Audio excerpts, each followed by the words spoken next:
Today we're going to make what is essentially a brown beef gravy that is meant to accompany mashed potatoes when I serve this beautiful prime rib on New Year's Day. I'm going to have to sacrifice the ribs for the brown gravy that we're going to make, except it really, in my opinion, doesn't matter because this prime rib is going to be cooked in sous vide, a heated water bath. And so the insulating effect of the ribs, I feel, based on making this many times, is pretty much lost. So the first step is we're going to remove these ribs and we're going to use them for our gravy. And then I'll set the prime rib itself aside. So I've taken the ribs themselves off the prime rib. So this is 4 ribs because this is a decent sized prime rib roast. And basically I'm just going to separate them. What I'm going to make from these is both a gravy and a jus to dip either the prime rib itself in or a French dip the next day. These are, of course, absolutely gorgeous, man. Oh, jeepers creepers. These are beautiful. And the only thing more beautiful is the prime rib roast itself that I'm going to make. So now that we've got these separated, let's start browning them. And with the ribs on a baking tray, there's 2 large carrots, 3 cloves of garlic, and 2 yellow onions that are quartered.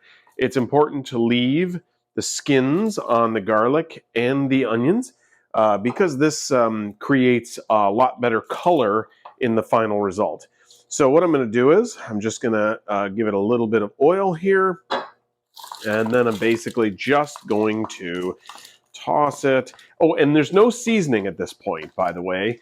You don't want to season anything. That comes much later in the process. If you start seasoning now, you basically lose control later, and you don't want to do that. Because you can always add like salt, but you can't remove it. So anyway, so these are perfect, and now we're gonna roast them.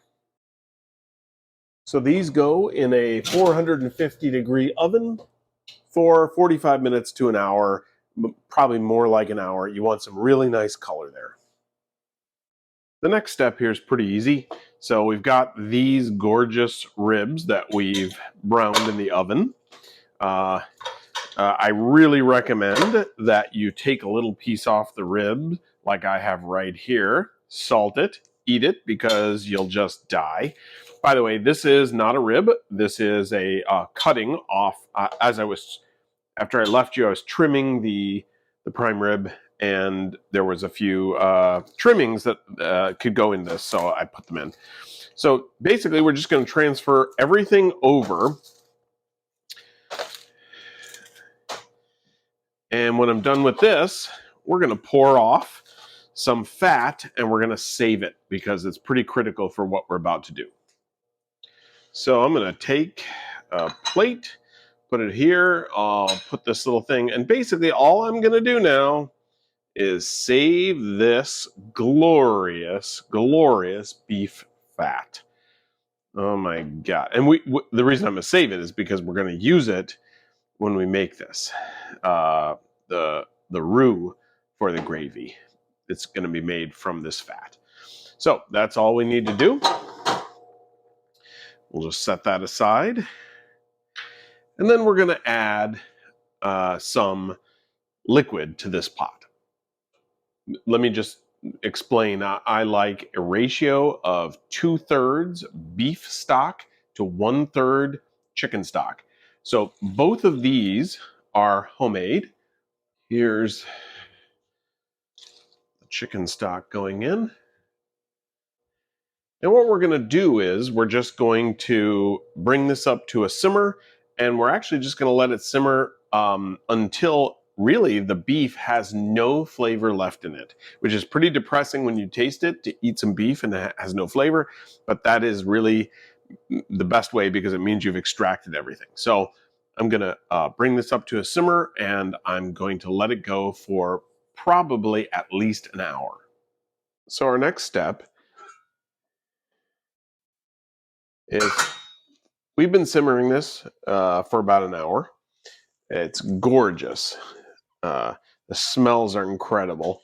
And what we're going to do is we're just going to strain this, just pass it through a fine meshed sieve. And we're also going to allow it to cool to separate out any additional fat that's accumulated on the surface. Just so you know, I've also added, during the cooking, I added 1 sprig of thyme and 1 sprig of rosemary.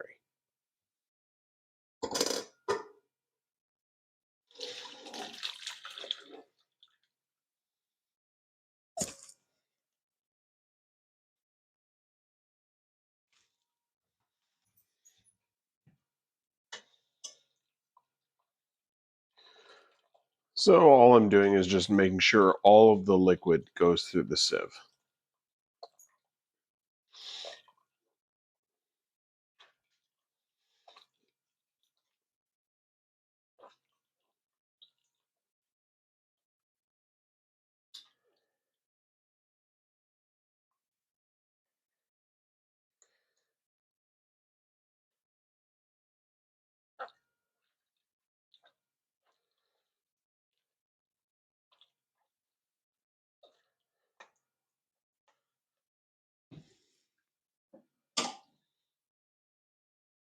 So the next step is just to take the fat off the broth that we made yesterday. So this fat is not worth saving.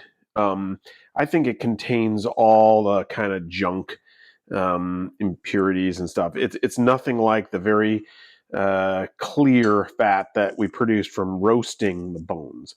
So that's why I save that fat, and this I'll just discard.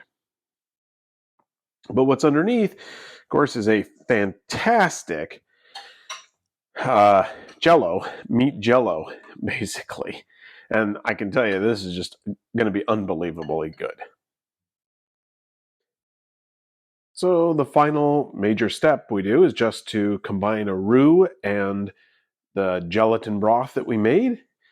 So I'm going, because I'm making 2 cups, I want basically 4 tablespoons of fat. And then I'm going to let that melt for a sec, and then I'm going to add the flour because I'm making a total of 2 cups of the gravy. Now that our fat is melting, and this is that fantastic beef fat that's just going to further flavor this gravy. I'm adding 4 tablespoons of flour to form a roux.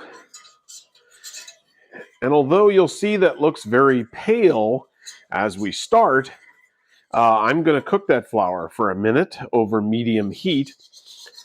And the idea is that not only am I going to remove that flour taste, but I'm going to brown the flour a little bit, which produces kind of a nice, nutty, much more complex taste and a really beautiful color. So I'm just going to stir this for a few minutes, and I'll show you in a sec after I've done this. This take at least, I would say, at least 3 minutes. And so I'll just show you what it looks like in 3 minutes from now. So you can probably see now that this has darkened in color. It's taken on this fantastic nutty aroma, and it's much, much thicker. It used to be much more liquidy. I'm switched to the larger whisk now because I'm going to add in the jelly. And you want to add that a little at a time there. Kind of looks like a pudding. That might look strange, but oh my God, it's going to be good.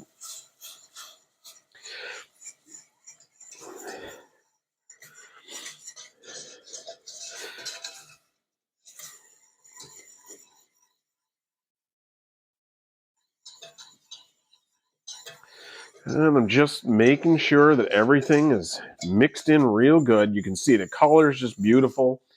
And this, of course, I'll just keep adding a little bit more of it. I usually add about 1/3, 1/3, 1/3 to incorporate it. The gelatin will immediately liquefy on contact with the heat. I'm still on medium heat, by the way.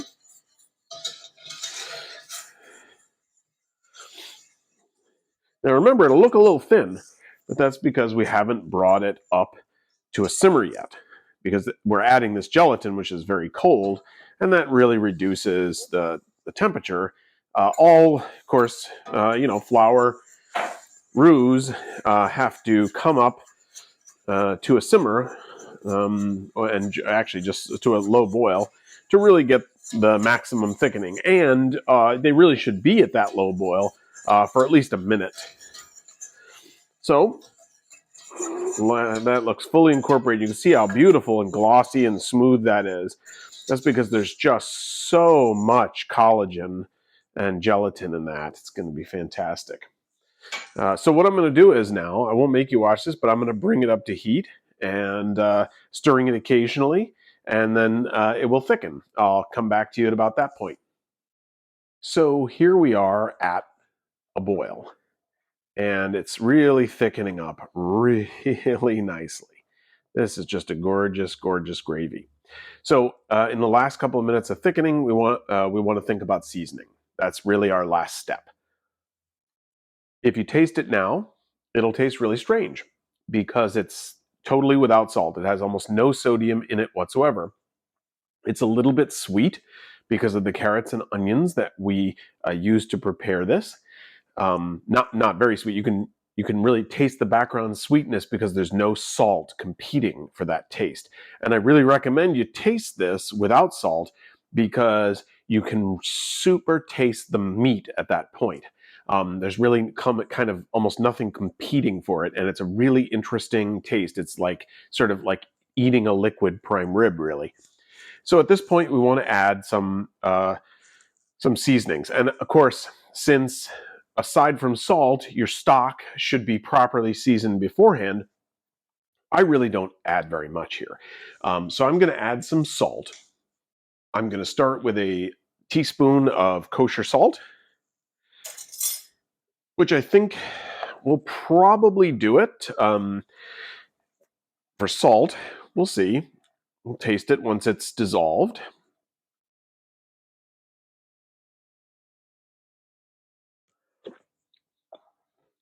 Yeah, that's almost absolutely perfect.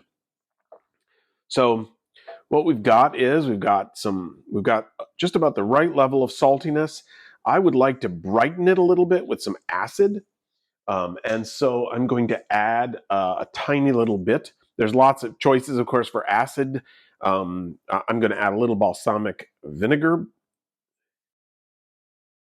but really just a very little bit.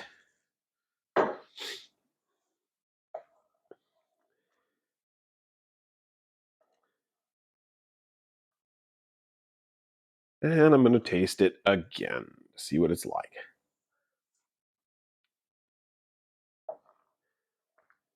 And that is absolutely, boy, that is so close to perfection. I'm going to add another 1/4 teaspoon of salt.